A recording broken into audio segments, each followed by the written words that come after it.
Imagine you're looking at a new car with a sticker price of $42,000. You could walk into the dealership, start negotiating from that number, and ask how much they're willing to take off. But there's another number worth knowing before you ever start negotiating: the dealer invoice price. And if you understand how to use it and how not to use it, it can give you a much better frame of reference for the deal. So first, what exactly is invoice price? The MSRP is the manufacturer's suggested retail price. It's the number you're used to seeing attached to the car. Invoice price is different. It's the amount the manufacturer invoices the dealership for that vehicle.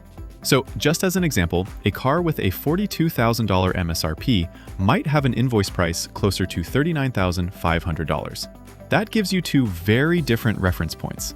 But here's the important part.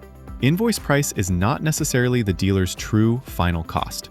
Manufacturers can have incentives, holdbacks, volume bonuses, and other adjustments that change the economics behind the car.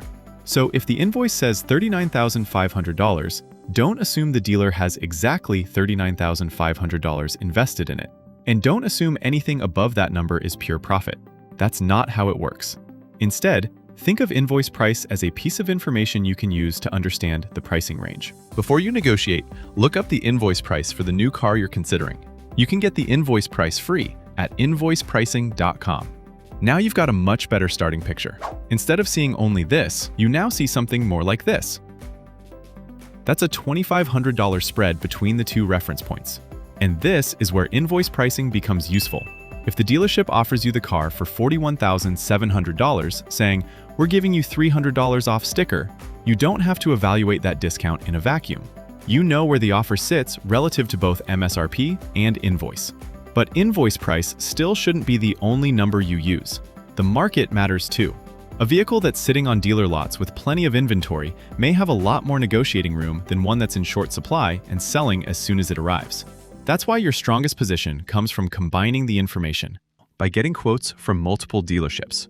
If one dealer is at $41,700, another is at $41,000, and another is at $40,600, you can compare every offer against the same $39,500 invoice price.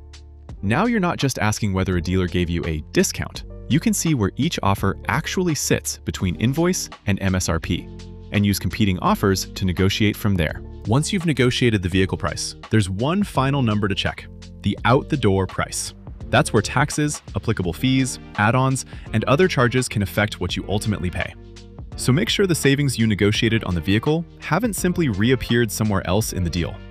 The process is straightforward. Start with MSRP. Find the dealer invoice price. Use invoice as a reference point, not an automatic target. Compare offers and negotiate from an informed position.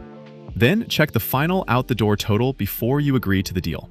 Invoice price won't tell you exactly what the dealership ultimately has invested in the car, but it gives you something extremely useful before you negotiate: a number underneath MSRP.